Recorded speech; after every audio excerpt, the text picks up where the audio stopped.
अजीज़ तलबा और तालिबात, Farooq foundation online school के ज़रिए यकसा नसाब के मुताबिक तालीम हासिल करें। अगर हमारी वीडियोस पसंद आएँ तो चैनल को सब्सक्राइब करें और दोस्तों के साथ शेयर करें और बेल आइकन को लाजमी दबाएं ताकि आइंदा आने वाली तालीमी वीडियोस आप हासिल कर सकें। अस्सलामुअलैकुम बच्चों, कैसे हैं आप। उम्मीद है कि आप सब अपने घरों में खैर व आफियत के साथ होंगे। बच्चों, फ़ारूक फाउंडेशन ऑनलाइन स्कूल से आप मुकम्मल तालीम हासिल करके बोर्ड का इम्तिहान बराए जमातिन नहुम और दहुम बेहतर तौर पर पास कर सकते हैं। आप अपनी उम्र और तालीम के मुताबिक मज़ीद तालीम हासिल कर सकते हैं। वालिदैन के से फ़ोन या कंप्यूटर पर हमारी वीडियोस के ज़रिए तालीम हासिल करने की दरख्वास्त करें। रोज़ाना 1 से 2 घंटे ऑनलाइन पढ़ाई करें और जब आप स्कूल जाएंगे तो आपको मज़ीद किसी मदद की ज़रूरत नहीं होगी। इस तरह पढ़ाई करके आप अपना वक्त और वालिदैन के अखराजात में बचत कर सकते हैं। ऑनलाइन स्कूल की कोई फ़ीस नहीं है। आप ज़ूम पर भी क्लासेस का फ़ायदा उठा सकते हैं। हर मज़मून की मुकम्मल तालीमी वीडियो मौजूद है। बच्चों, उम्मीद है कि आप सब इससे फ़ायदा उठाएंगे। Assalamualaikum students, hope you all are doing fine. As you all know, हमने लास्ट क्लास में चैप्टर 2 के कुछ टॉपिक्स पढ़े थे। हमारा चैप्टर जो 2 है उसका नेम था plants and there system. So in today's video हम आगे के कुछ लेक्चर्स कंप्लीट करेंगे। सो हमारा फर्स्ट टॉपिक है transporting food. Sugar is made in the leaves by photosynthesis, यानी कि जो हमारे प्लांट्स का ट्रांसपोर्टिंग मैकेनिज़्म है, जो पूरा उनका प्रोसेस है ट्रांसपोर्ट करने का फूड को, वो किस तरह से है। जो हमारी शुगर है वो बनती है लीव्स में फोटोसिंथेसिस के ज़रिए। फोटोसिंथेसिस आई होप आप सबको पता होगा कि क्या होता है।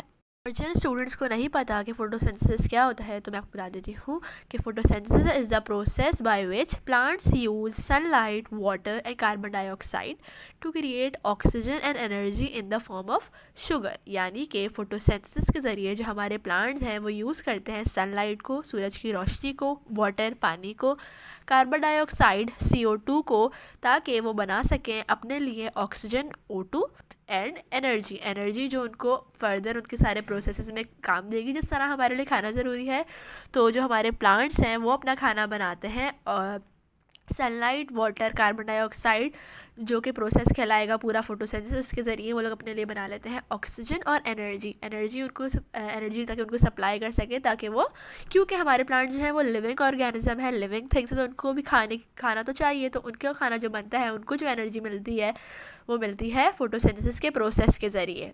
जैसे फोटोसिंथेसिस का जो प्रोसेस है उसके बाद उनको खाना मिलता है। जिस तरह हम लोग के लिए भी, हम भी लिविंग ऑर्गेनिजम्स हैं, ह्यूमन बींग्स जो हैं, हमारे लिए खाना ज़रूरी है, तो उनके लिए भी खाना ज़रूरी है और हम खाना अपना खुद बनाते हैं। इसी तरह प्लांट्स अपना खाना बनाते हैं फोटोसिंथेसिस के ज़रिए, जिससे उनको मिल जाती है ऑक्सीजन और एनर्जी। और जो उनकी एनर्जी होती है वो उनको किस फॉर्म में मिलती है, तो उनको एनर्जी मिलेगी शुगर के फॉर्म में, यानी कि जो उनका खाना है वो मिलेगा उनको शुगर की फॉर्म में। It mixes with water to make a strong sugar solution. It mixes with water, यानी कि जो हमारे पास फोटोसिंथेसिस के ज़रिए प्लांट्स ने बनाया अपना फूड जो कि है शुगर, और शुगर बना प्लांट्स के लीव्स में, वो फर्दर मिक्सअप होगी वाटर के साथ और एक स्ट्रॉन्ग शुगर का सॉल्यूशन बना लेगी। कभी आपने पानी और चीनी भी घोल के देखी होगी कि तो एक हमारे पास थिक सा मिक्सचर टाइप बन जाता है पानी और चीनी का। इसी तरह हमारे पास प्लांट्स का जो ट्रांसपोर्टिंग फूड का जो पूरा मैकेनिज़्म है, तो उसमें भी जो शुगर वो लोग फोटोसिंथेसिस के ज़रिए लीव्स में बनाते हैं, उसको फर्दर वो लोग मिक्स कर देते हैं वाटर के साथ। वो मिक्स हो जाती है शुगर वाटर के साथ और एक स्ट्रॉन्ग शुगर सॉल्यूशन बना लेती है, which is transported in the phloem tubes out of the leaves.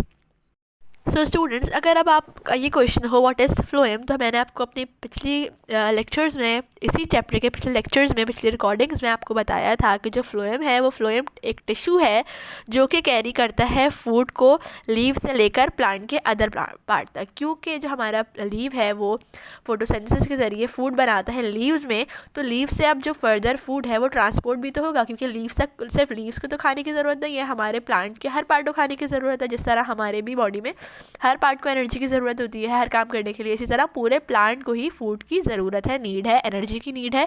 सो जो उसका फूड हमारे पास बना लीव्स में, वो अब फर्दर ट्रांसपोर्ट भी तो होगा, तो ट्रांसपोर्ट करवाता है फ्लोएम, क्योंकि फ्लोएम टिश्यू है उसका फंक्शन ही यही है कि वो करता है कैरी फूड को लीव से प्लांट के अदर पार्ट्स तक वहाँ लेके जाएगा। यानी लीव से जो शुगर का सॉल्यूशन बना है वो जो फ्लोएम ट्यूब है वो लेके जाएगी उस शुगर सॉल्यूशन को प्लांट के अदर पार्ट्स तक। सो यहाँ पे भी लिखा हुआ है it mixes with water to make a strong sugar solution which is transported in the phloem tube out of the leaves and into the stems। यानी कि जो phloem tube है वो sugar solution लेके जाती है leaves के बाहर, out of the leaves and into the stems, और stems के अंदर लेके जाती है। so from there it may go up to the growing shoots or down to the roots। अब जो हमारे पास phloem tube से जो हमारे लीव से बाहर खाना गया, शुगर सॉल्यूशन गया, वो किस तरह जाएगा, वो अब जाएगा स्टेम्स के अंदर, और स्टेम्स के बाद वो फर्दर ट्रांसपोर्ट करा जाएगा किसमें, ग्रोइंग शूट्स में, और डाउनवर्ड्स नीचे के साइड जो उनकी रूट्स हैं, जड़ें हैं, उसमें। So the speed and direction of the movement of sugar solution depends on how much is needed by the parts of the plant and when। यानी कि जो हमारे पास जो शुगर का सॉल्यूशन बन रहा था वो फ्लोएम ट्यूब से चला गया स्टेम्स के पास। अब स्टेम्स से वो फर्दर जाता है रूट्स एंड शूट्स के पास, लेकिन जो उनकी जो मूवमेंट है, जो उनकी स्पीड और डायरेक्शन है उस शुगर सॉल्यूशन की, फर्दर वो किस पे डिपेंड करती है, वो डिपेंड करती है कि प्लांट के पार्ट जो हैं, प्लांट के जो फर्दर पार्ट्स हैं जिसमें रूट्स शूट्स आ जाते हैं, उनको किस हद तक ज़रूरत है खाने की। यानी कि ऐसा तो नहीं हो सकता कि उन्हें नीड नहीं है उस वक्त लेकिन आप उन्हें फीड करे जाएं शुगर सॉल्यूशन, तो ऐसा तो नहीं हो सकता। सो जो हमारे पास स्पीड और डायरेक्शन है, मूवमेंट है शुगर सॉल्यूशन की, वो डिपेंड करती है कि जो हमारे प्लांट के डिफरेंट पार्ट्स हैं उनको उस वक्त कितनी नीड है और कब नीड है। हम लोग भी एज ए ह्यूमन बीइंग हम लोग हर वक्त खाना नहीं खाते। जब हमें भूख लगती है, जब हमें ज़रूरत पेश आती है, तब हम खाना खा रहे होते हैं। हमारा मोस्टली दिन में हम 3 टाइम खाना खा रहे होते हैं। तो प्लांट्स के भी कुछ टाइम जो है वो फिक्स है, टाइम तो फिक्स नहीं कह सकते लेकिन उनकी नीड्स हैं। अगर जब उनकी नीड्स होगी उसी हिसाब से मूवमेंट होगी, स्पीड होगी, डायरेक्शन होगी शुगर सॉल्यूशन की। अगर उनके पास नीड नहीं है तो ये नहीं होगा कि शुगर सॉल्यूशन उनको हम जो लीव्स है या जो फ्लोएम ट्यूब है वो देती ही जाएगी, ऐसा नहीं होता। जो हमारी खाने की जो उनकी स्पीड डायरेक्शन जो है वो है डिपेंड करेगी कि उनको कब ज़रूरत है और कितनी ज़रूरत है। सो इस पर हमारी जो शुगर सॉल्यूशन की मूवमेंट जो है वो डिपेंड करेगी। In spring, when shoots are growing, most of the sugar solution goes to the growing shoots। यानी कि जो स्प्रिंग्स है, स्प्रिंग का जो सीज़न है, स्प्रिंग का जो मौसम है, बाहर का जो मौसम है, उस वक्त जो हमारी प्लांट की शूट्स होती हैं वो बहुत तेज़ी से ग्रो कर रही होती है। वो उनका ग्रोइंग पीरियड होता है। जब उनका ग्रोइंग पीरियड होता है, जाहिर है जब हम लोग भी एज ए ह्यूमन बीइंग जब हम ग्रो कर रहे होते हैं तो हमें खुराक ज़्यादा चाहिए होती है, खाना ज़्यादा चाहिए होता है, एनर्जी चाहिए होती है। तो इसी तरह स्प्रिंग्स में जो हमारे प्लांट की शूट्स हैं वो ग्रो कर रही होती हैं, तो उन्हें शुगर सॉल्यूशन जो है वो ज़्यादा चाहिए होता है। तो इसी तरह शुगर जो हमारा सॉल्यूशन है वो उस तरफ ग्रोइंग शूट की तरफ ज़्यादा जा रहा होता है, वो ज़्यादा इस्तेमाल कर रहे होते हैं। In the autumn, a lot of sugar is stored, so it goes up to the fruits and seeds or down to the roots। और जबकि जो ऑटम का सीज़न है उस सीज़न में जो हमारे पास शुगर जो है वो स्टोर कर लेते हैं, क्या कर लेती हैं, a lot of sugar is stored। जो प्लांट है वो पूरी शुगर का सॉल्यूशन है वो स्टोर कर लेते हैं, और वो शुगर सॉल्यूशन जब नीड्स होती है, जब भी कभी नीड होगी हमारे पास फ्रूट्स को या फिर सीड्स को या फिर नीचे डाउनवर्ड साइड पे रूट्स को, तो वो उनको सप्लाई कर दी जाएगी, उनको ट्रांसपोर्ट कर दी जाएगी। इसी तरह जिस तरह के स्प्रिंग में हमारी ग्रोइंग शूट्स को ज़रूरत थी। सो स्टूडेंट्स, इसमें अगर आपसे पूछा जाए कि जो हमारा ट्रांसपोर्टिंग फूड का जो पूरा प्रोसेस है वो किस तरह हो रहा है, तो हमारे जो ट्रांसपोर्टिंग फूड का प्रोसेस है वो स्टार्ट होता है जब हमारे जो लीव्स हैं वो फोटोसिंथेसिस के ज़रिए शुगर सॉल्यूशन बनाते हैं। वो शुगर सॉल्यूशन फर्दर मिक्स होता है वाटर के साथ, और एक जो शुगर बनी है हमारा फोटोसिंथेसिस से वो फर्दर मिक्स होगी वाटर के साथ और वो बनाएगी शुगर सॉल्यूशन। जितना शुगर सॉल्यूशन होगा फर्दर वो मूव कैसे करेगा, अब उसे भी तो मूवमेंट के लिए कोई जगह चाहिए। तो मैंने आपको क्या बताई कि फ्लोएम ट्यूब के ज़रिए जो हमारी जो शुगर सॉल्यूशन है वो ट्रांसपोर्ट किया जाता है प्लांट्स में। ट्रांसपोर्टिंग के लिए जो हमारी जो एज ए ट्रांसपोर्ट सिस्टम, ऐसा ट्रांसपोर्ट मैकेनिज़्म जो चीज़ काम कर रही है वो है फ्लोएम ट्यूब, क्योंकि फ्लोएम ट्यूब एक टिश्यू है जिसका फंक्शन ही है कि वो कैरी करती है फूड को फूड को प्लांट्स के लीव से लेकर जाती है, प्लांट के अदर पार्ट्स तक सप्लाई करती है। इसी तरह मैंने आपको बताया कि जो हमारे प्लांट्स हैं उनको हर वक्त खाने की ज़रूरत नहीं होती, तो जब उनको नीड होती है और जब उनको नीड होगी तो उस वक्त उनको जो फ्लोएम ट्यूब के ज़रिए सॉल्यूशन जो है वो सप्लाई कर दी जाएगी, उनका फूड जो है उनको पहुंचा दिया जाएगा। स्प्रिंग्स में ग्रोइंग शूट्स को ज़्यादा ज़रूरत होती है, और ऑटम में जो हमारे प्लांट्स हैं वो स्टोर कर लेते हैं शुगर को, और सप्लाई बाद में करी जाती है फ्रूट्स को, सीड्स को और डाउन साइड रूट्स को। ये सब जो हमारी फूड की मूवमेंट है वो डिपेंड करेगी कि प्लांट्स को कब नीड है और कितनी नीड है, उस हिसाब से ये सब ट्रांसपोर्टिंग फूड का जो पूरा मैकेनिज्म है वो उस वक्त होगा। इसी पेज पे अगर आप देखेंगे तो आपको एक फ्लोएम सेल की डायग्राम शो हो रही होगी, पिक्चर शो हो रही होगी। उसमें आपको कुछ हेडिंग्स जो है वो कुछ पार्ट्स जो हैं डायग्राम में वो लेबल किए गए हैं।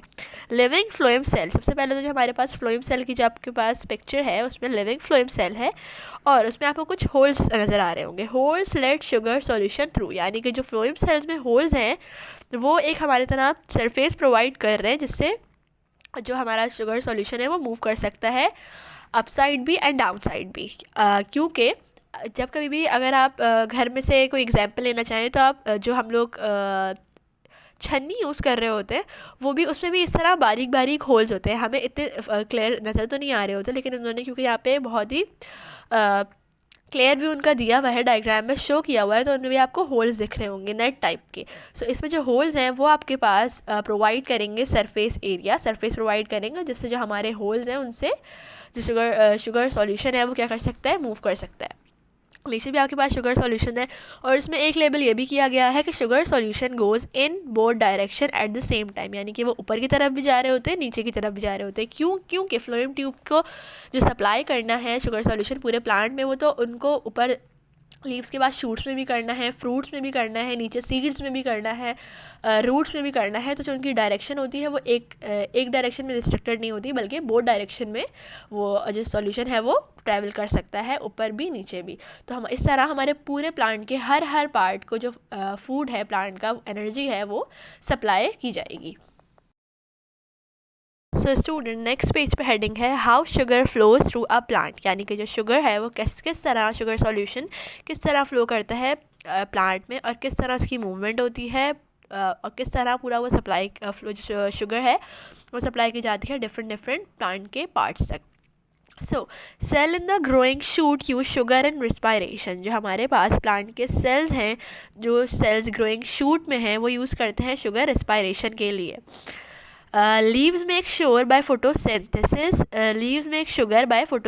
The sugar mixes with water to make a strong sugar solution. जिस तरह हमने पहले पढ़ा कि जो हमारे पास शुगर बनती है वो बनती है लीव्स में by the process called photosynthesis के ज़रिए शुगर बन गई, शुगर फर्दर मिक्स होगी वाटर के साथ और एक स्ट्रॉन्ग शुगर सॉल्यूशन बना देगी। अब बात यह है कि ये शुगर सॉल्यूशन फ्लो कैसे करेगा, उसकी मूवमेंट कैसी होगी पूरे प्लांट में। आपको यहाँ पर डिफरेंट प्लांट के सेल्स दिखाए गए हैं, chloroplast, leaf, stoma, upper skin of the leaves.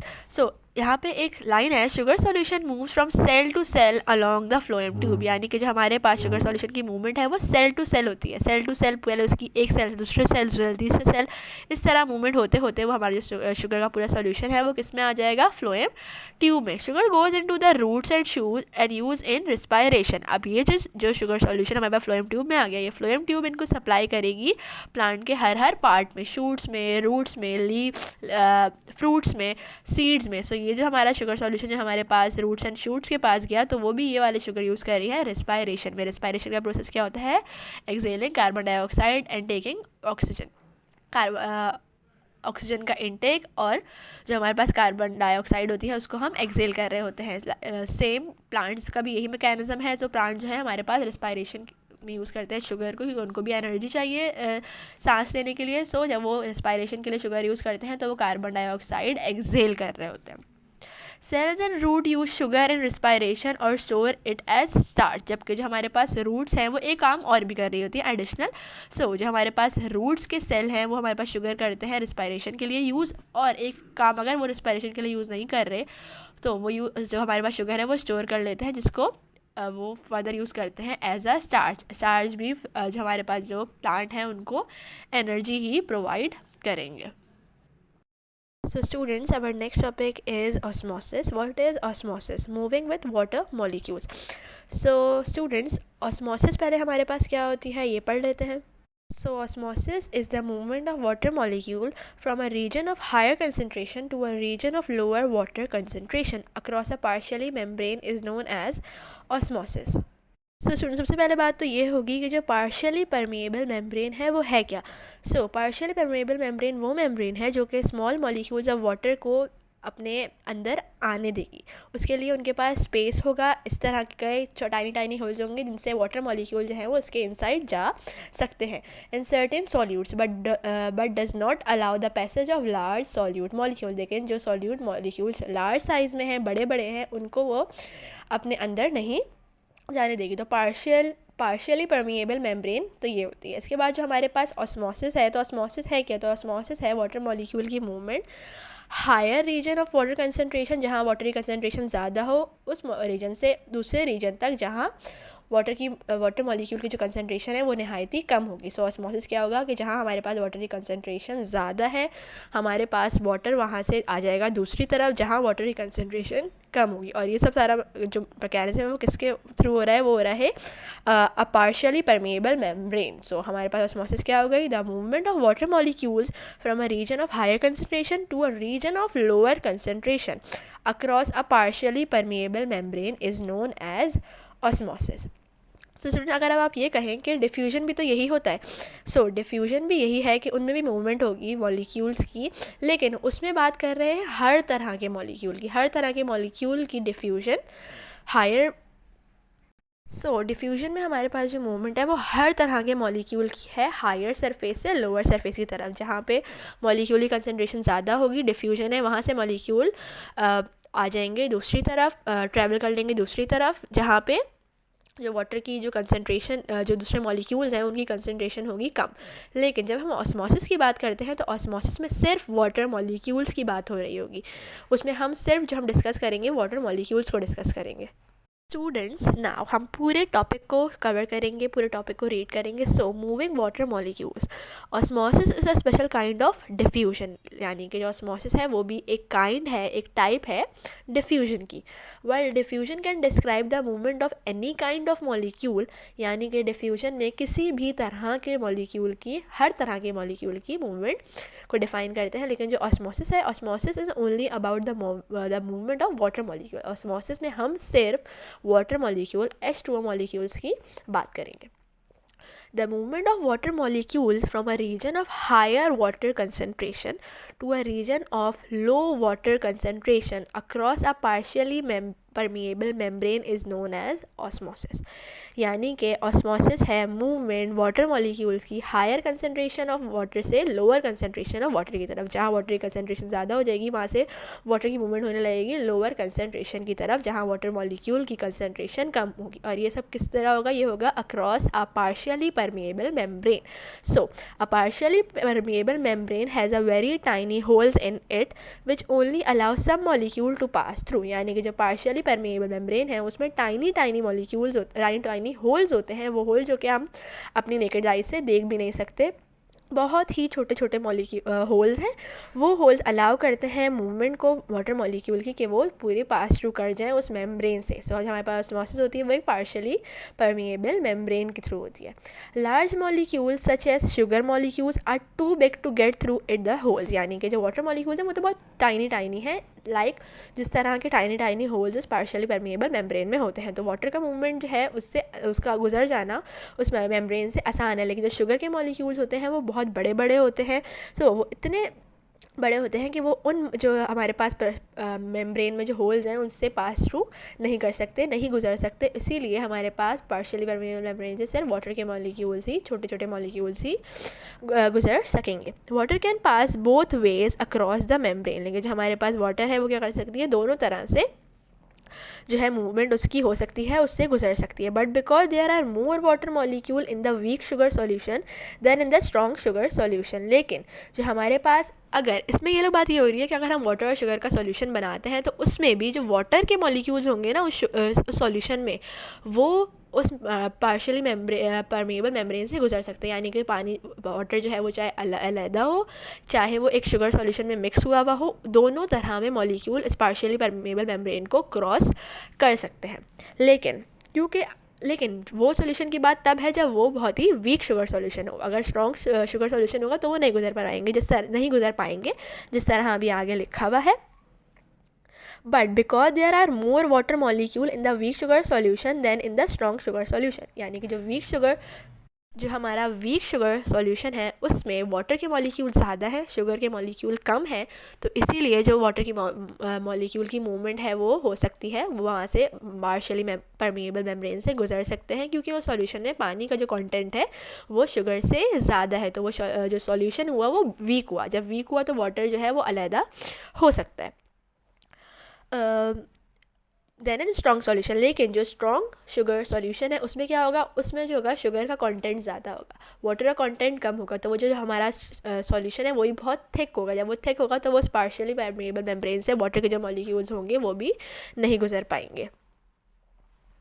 So students, अब हम बात करेंगे स्ट्रॉन्ग शुगर सॉल्यूशन की। जिस तरह मैंने आपको बताया कि जो हमारे पास वीक शुगर सॉल्यूशन होता है उससे ज़्यादा पानी जो है पार्शियली परमेबल मेम्ब्रेन से को क्रॉस कर सकता है। इसी तरह शुगर सॉल्यूशन अगर बहुत ही स्ट्रॉन्ग हो तो भी उस वेज में भी हमारे पास जो वाटर है वो जो मेम्ब्रेन है वो क्रॉस कर सकेगा। वो किस तरह क्रॉस कर सकेगा, क्योंकि वाटर के मॉलिक्यूल्स तो वैसे ही परमिएबल हैं, वो मेम्ब्रेन क्रॉस कर सकते हैं अनटिल एंड अनलेस जो हमारे पास जो मिक्सचर है, अनटिल एंड अनलेस हमारे पास जो सॉल्यूशन है शुगर का, उसमें दोनों शुगर एंड वाटर दोनों की जो क्वांटिटी है वो सेम ना हो।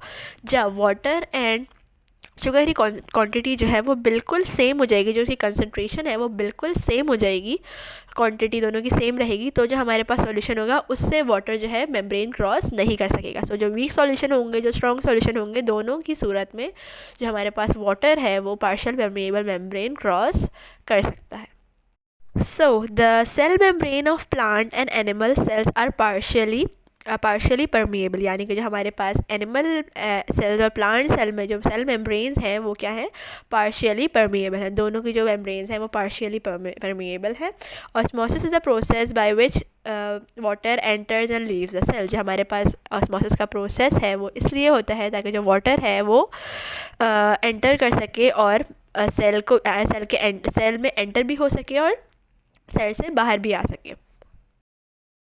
तो स्टूडेंट, बेसिकली आज की वीडियो में हमने दो टॉपिक कवर करे हैं। ट्रांसपोर्टिंग फूड का मैकेनिज्म यही था कि शुगर बनेगी, शुगर किस तरह बनेगी, शुगर लीव्स में बनेगी, प्रोसेस फोटोसिंथेसिस के ज़रिए। फोटोसिंथेसिस में जो हमारे प्लांट्स हैं वो यूज़ करते हैं carbon dioxide, water and sunlight, जिससे वो हमारे पास बना लेते हैं ऑक्सीजन एंड एनर्जी। शुगर हमारे पास प्लांट के लीव्स में बनी है। अब बात यह है कि वो डिफरेंट पार्ट्स तक किस तरह ट्रैवल करेगी या ट्रांसपोर्ट की जाएगी। सो जो हमारे पास शुगर ट्रैवल करती है, ट्रांसपोर्ट की जाती है प्लांट के डिफरेंट ऑर्गन्स तक, वो करती है फ्लोएम ट्यूब के ज़रिए, क्योंकि फ्लोएम ट्यूब एक टिश्यू है जिसका फंक्शन ही है कैरी करना फूड को, प्लांट्स के फूड को लीव से लेके जाता है डिफरेंट प्लांट तक पहुंचाएगा, ट्रांसपोर्ट करेगा शुगर को प्लांट के डिफरेंट पार्ट्स तक।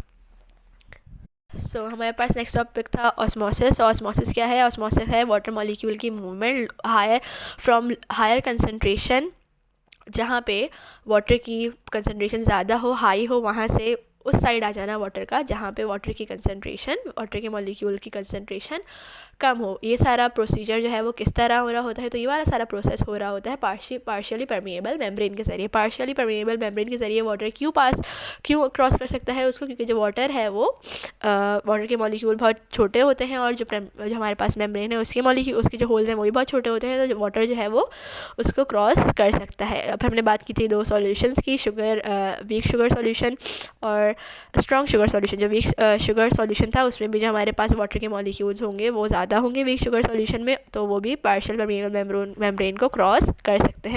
नेक्स्ट है हमारे पास strong sugar solution. Strong sugar solution में भी जो हमारे पास वाटर के मॉलिक्यूल हैं वो मेम्ब्रेन को क्रॉस कर सकते हैं अनटिल एंड अनलेस जो हमारे पास शुगर एंड वाटर में, शुगर सॉल्यूशन में जो वाटर एंड शुगर का कंटेंट है वो सेम ना हो जाए। इसके बाद तक कि एनिमल एंड प्लांट दोनों के पास जो है हमारे पास पार्शियली परमिएबल मेम्ब्रेन होती हैं। और इसके अलावा ऑस्मोसिस का जो प्रोसेस है वो इसलिए होता है ताकि जो वाटर है वो प्लांट जो सेल वाटर जो है सेल के अंदर भी जा सके और सेल से बाहर भी आ सके। स्टूडेंट नेक्स्ट आपको कुछ एग्जांपल्स दी गई हैं, तो उसमें सबसे पहले हमारे जो एग्जांपल है वो हमारे पास जो दो बीकर है। एक बीकर में हमारे पास स्टूडेंट्स इस जगह पे हमारे पास 2 बीकर शो किए गए हैं। अ bag made from a partially permeable membrane is filled with strong sugar solution. जो हमारे पास एक यहाँ पे बैग शो हो रहा है वो बनाया गया है पार्शियली परमिएबल मेम्ब्रेन से और उस बैग को फिल किया गया है स्ट्रॉन्ग शुगर सॉल्यूशन से। The bag is tied to a piece of glass tubing. जो हमारे पास बैग है उसको फिक्स किया गया है, उसको टाई किया गया है एक ट्यूबिंग के साथ, एक ग्लास ट्यूबिंग के साथ, और उसको फिर डाल दिया गया है एक बीकर में जिसमें हमारे पास जो सॉल्यूशन है वो क्या है, वो बहुत ही वीक शुगर सॉल्यूशन है। स्टूडेंट्स यहाँ पे क्या प्रोसेस है, यहाँ पे जो एग्जांपल आपको बताई गई है उसमें ये है कि जो हमारे पास एक बैग है वो बनाया गया है पार्शियली परमिएबल मेम्ब्रेन से। उस बैग के अंदर जो सॉल्यूशन है वो स्ट्रॉन्ग शुगर सॉल्यूशन है, यानी कि उसमें शुगर का जो कंटेंट है वो ज़्यादा है और वाटर का कंटेंट जो है वो कम है। जबकि जो बीकर है उसमें जो हमारे पास सॉल्यूशन है वो है वीक शुगर सॉल्यूशन। उसमें वाटर का सॉल्यूशन, वाटर की जो कंटेंट है, क्वांटिटी है वो ज़्यादा है, वाटर की कंसनट्रेशन ज़्यादा है और शुगर की कंसनट्रेशन कम है। सो यहाँ पे ऑस्मोसिस का प्रोसेस हो रहा है। ऑस्मोसिस के प्रोसेस में क्या होता है, ऑस्मोसिस के प्रोसेस में मूवमेंट होती है वाटर की from region of higher concentration to a region of lower concentration. So जो हमारे पास बाहर का जो एटमॉस्फेयर है बीकर में उसमें जो वीक शुगर सॉल्यूशन है यानी कि वाटर का कंटेंट ज़्यादा है और जो अंदर जो बैग है उसमें वाटर का कंटेंट कम है, तो वाटर की जो कंसनट्रेशन है वो भी कम है। तो वाटर जो मूव करेगा वो बाहर के बीकर का वाटर मूव करने लगेगा इनसाइड द बैग। और उसी के बराबर में आपको दूसरा बीकर दिखाया गया है कि जब हमारे पास ऑस्मोसिस का प्रोसेस हुआ उसके बाद क्या हुआ, तो जो हमारा लिक्विड था जो ट्यूब से कनेक्ट हुआ था बैग, उसमें जो लिक्विड ट्यूब में है वो राइज़ हो गया, जो उसका लिक्विड की जो क्वांटिटी थी वो बढ़ने लगी, लिक्विड का लेवल राइज़ होने लगा। तो इससे हमें ये पता चलता है कि वीक शुगर सॉल्यूशन में जो वाटर का कंटेंट ज़्यादा था वो मूव करने लगा to a region of lower concentration. Lower concentration कहाँ थी, बैग के अंदर थी, क्योंकि उस बैग में जो सॉल्यूशन था वो था स्ट्रॉन्ग शुगर सॉल्यूशन और स्ट्रॉन्ग शुगर सॉल्यूशन में वाटर का कंटेंट कम होता है। तो इसीलिए वाटर की मूवमेंट हो गई from region of higher concentration to a region of lower concentration. और ये पूरा प्रोसेस किस तरह हुआ, ये हुआ पार्शियली परमिएबल मेम्ब्रेन की वजह से। सो स्टूडेंट नेक्स्ट पिक्चर में आपको पार्शियली परमिएबल मेम्ब्रेन की मैग्नीफाइड इमेज शो की गई है। एक साइड शुगर सॉल्यूशन के मॉलिक्यूल दिखाए गए हैं जो कि एक ब्लू कलर से इसको आइडेंटिफाई किया गया है, और जो वाटर मॉलिक्यूल है शुगर के मॉलिक्यूल को ब्लू से उन्होंने लेबल किया गया है और वाटर के मॉलिक्यूल को स्मॉल ब्लैक डॉट से। जो शुगर के मॉलिक्यूल है उसका साइज़ बड़ा है, जो वाटर के मॉलिक्यूल है उसका साइज़ छोटा है। एक साइड पे उन्होंने जो सॉल्यूशन रखा है उसमें शुगर जो वाटर कंटेंट है वो ज़्यादा है और शुगर का जो मॉलिक्यूलर कंटेंट है वो कम है। दूसरी साइड वाले पे जो हमारा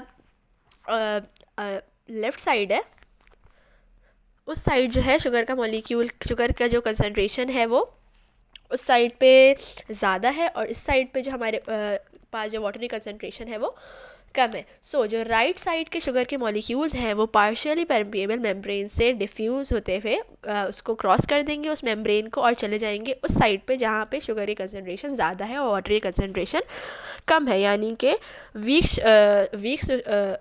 शुगर सॉल्यूशन से जो चले जाएंगे स्ट्रॉन्ग शुगर सॉल्यूशन के पास, ताकि वो वहाँ पे जाके वाटर की क्वांटिटी जो है वो कंसनट्रेशन जो है जो बढ़ जाए। अब इसमें सवाल यह आता है कि जो शुगर के मॉलिक्यूल्स हैं वो उन्होंने वो मेम्ब्रेन क्यों क्रॉस नहीं करी, क्योंकि जो पार्शियली परमिएबल मेम्ब्रेन है उनके जो उसमें जो होल्स होते हैं वो बहुत टाइनी होते हैं, तो उनसे वाटर का मॉलिक्यूल ही क्रॉस कर सकता है। शुगर के मॉलिक्यूल बहुत बड़े होते हैं, वो उन्हें क्रॉस नहीं कर सकते। आई होप सो स्टूडेंट आपको ये ट्रांसपोर्टिंग फूड एंड ऑस्मोसिस का टॉपिक बहुत अच्छी तरह क्लियर हो गया होगा। जो इसमें डायग्राम्स आपको शो की गई हैं, पिक्चर शो की गई हैं, उनको भी अच्छी तरह देखिएगा, मेरा लेक्चर अच्छी तरह सुनिएगा। नेक्स्ट वीडियो में न्यू टॉपिक के साथ मुलाकात होगी। टिल देन टेक केयर, अल्लाह हाफ़िज़।